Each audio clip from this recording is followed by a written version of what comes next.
Hello everyone, welcome to our YouTube channel, The Legal Playbook.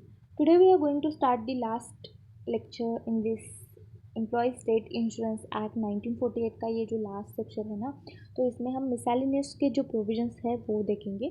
तो मिसैलिनियस में क्या आएगा, एग्जम्पशन ऑफ दी फैक्ट्री और इस्टेब्लिशमेंट, तो सेक्शन जो है ना 87 से 100 तक जो है सेक्शन यहाँ पे आएंगे।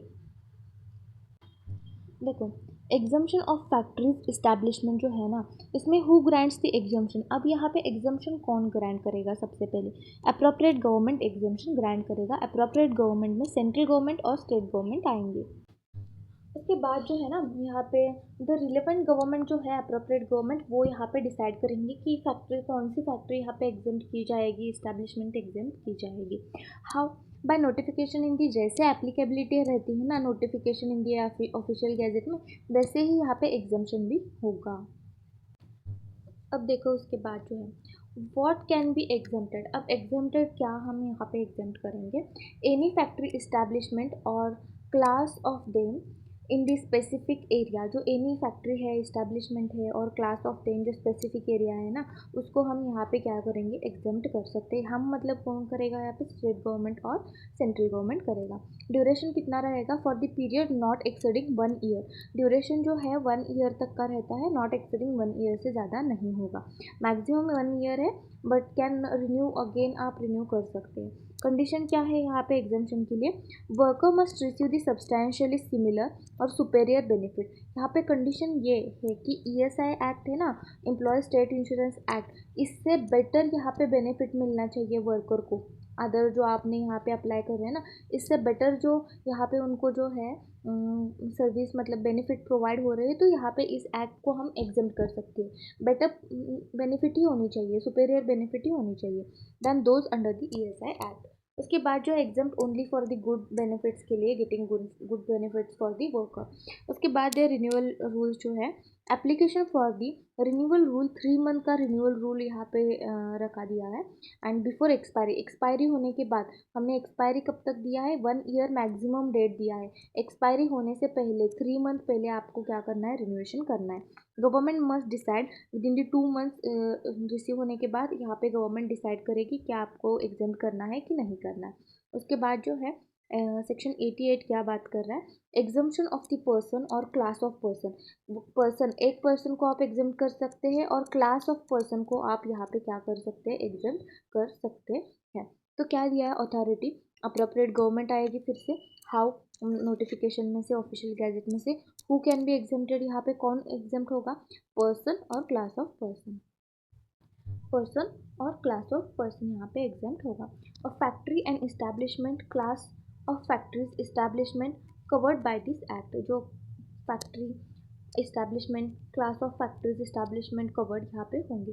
मतलब applies to individuals, employees, group, not just establishment. तो गवर्नमेंट एग्जाम्प्ट और द पार्ट टाइम वर्कर्स को यहाँ पे एग्जाम्प्ट कर सकती है, एग्जाम्पल है, कर सकती है। उसके बाद देखो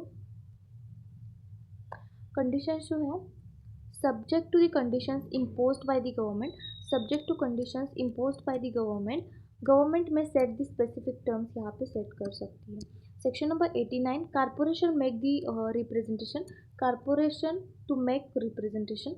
रूल जो है, no exemption under section 87 88 shall be granted renewed unless corporation is given reasonable opportunity to make presentation, the government consider those representation. मतलब ESIC मस्ट जो है ना be consulted before the granting renovation.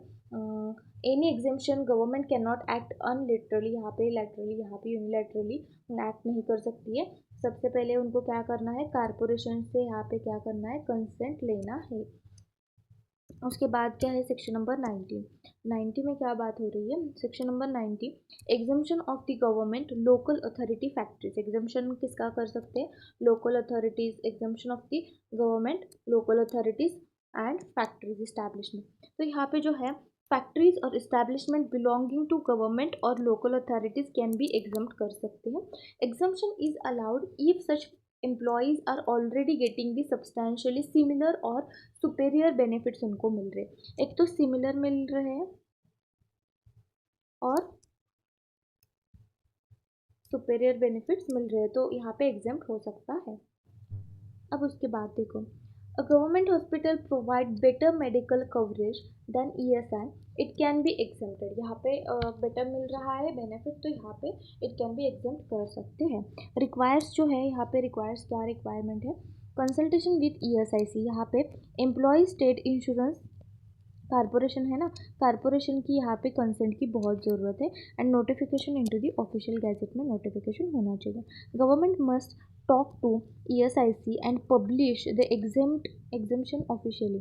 State government consult ESIC before the exempting municipal school.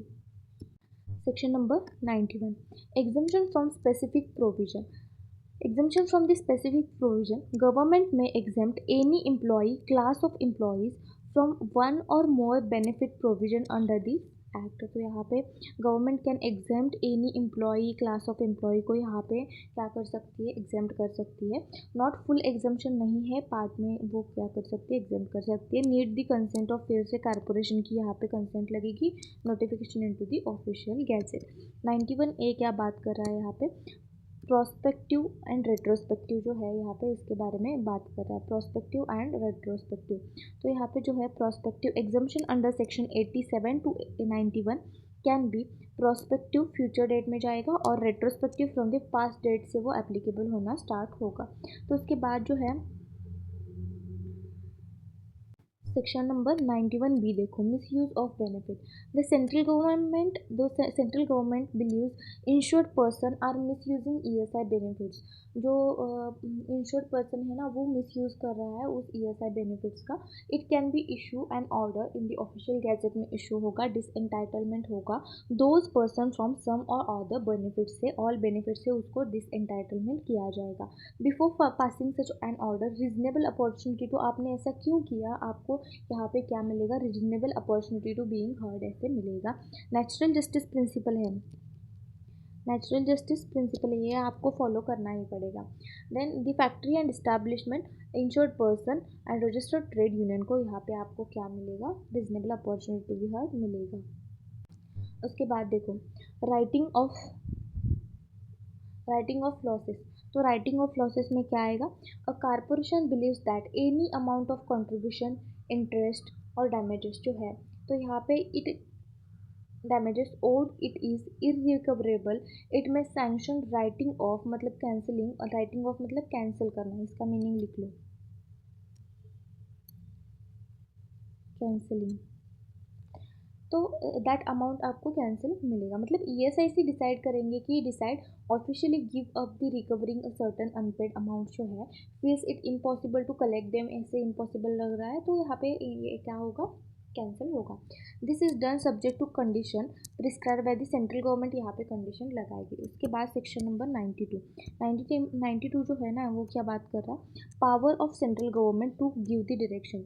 अब central government के पास power है to give the direction. Central government can give the direction to state government regarding the implementation of ESI Act in their states। तो यहाँ पे जो है central government easy है, पावर ऑफ सेंट्रल गवर्नमेंट क्या करेगा, यहाँ पे इम्प्लीमेंटेशन कैसे करना है उसके रिगार्डिंग रूल्स देगा, यहाँ पे जो भी है वो यहाँ पे रेगुलेशन बता देगा। Central government can also give the direction to the corporation ESIC of the efficient administration of the act and ESIC must be comply, ESIC को यहाँ पे comply करना पड़ेगा।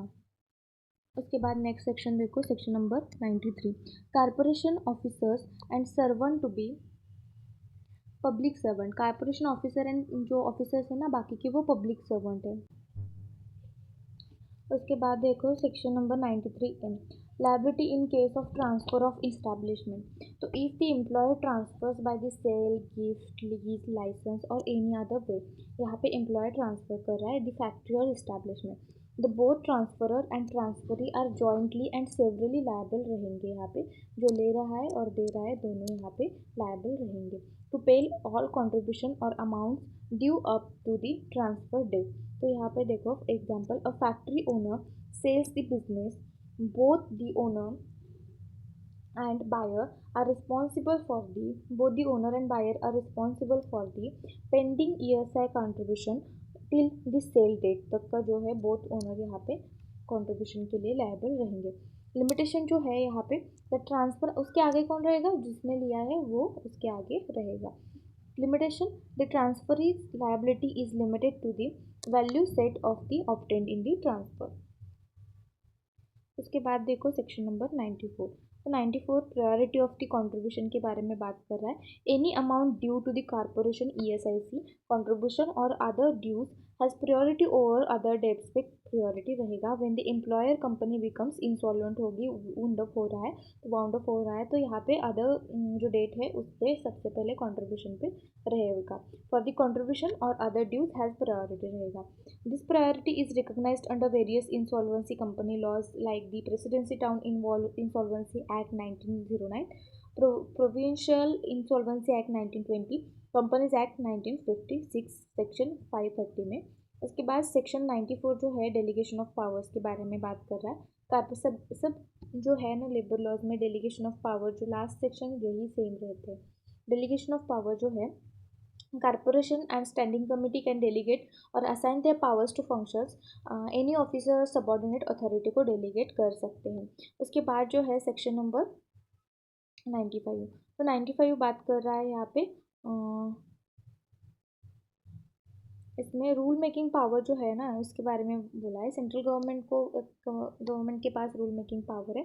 वेज लिमिट ऑफ एम्प्लॉयज़, इसके बारे में मैक्सिमम मंथली सैलरी कितनी होगी, अपॉइंटमेंट एंड इलेक्शन प्रोसीजर क्या होगा, कोरम कितना होगा, record of business and transaction कैसे आपको मेंटेन करना है, पावर जो है and duties of director general financial commission के ड्यूटीज़ क्या है, रोल्स क्या है वो बताना है, powers duties of medical benefit council जो है उनके बारे में, एडमिनिस्ट्रेटिव एक्सपेंसेस क्या है, कंट्रीब्यूशन जो रेट है एंड वेजेस लिमिट्स कितना होगा, threshold below such no contribution is paid.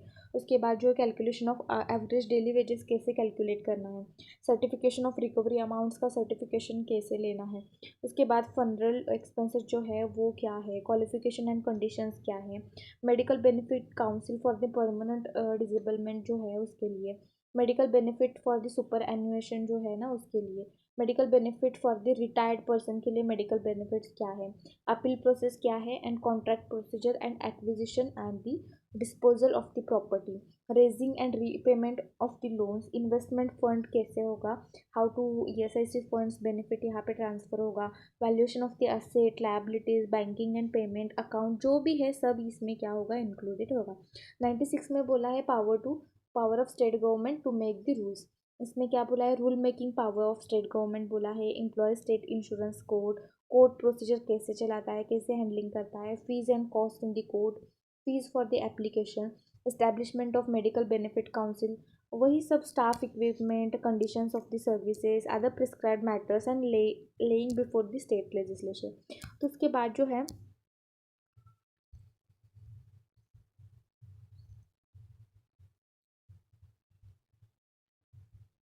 हमारा section number 99, medical care for the families of insured person.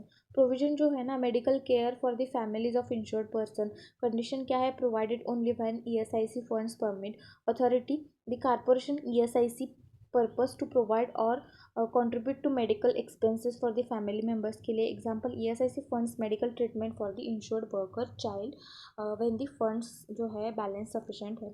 99A में power to remove difficulties, provision जो है central government remove the difficulties यहाँ पे करेगा। उसके बाद लास्ट सेक्शन जो है यहाँ पे इस एक्ट का रिपील एंड सेविंग्स का सेक्शन है। तो इसमें क्या बात हो रही है, provision repeal of old laws corresponding to this act B section यहाँ पे पार्ट स्टेट्स में effect of repeal, old law is repealed from the day act comes into force in the area, action operation before the appeal remain invalid, penalties or punishment incurred before remain enforceable रहेंगे। Okay, thank you.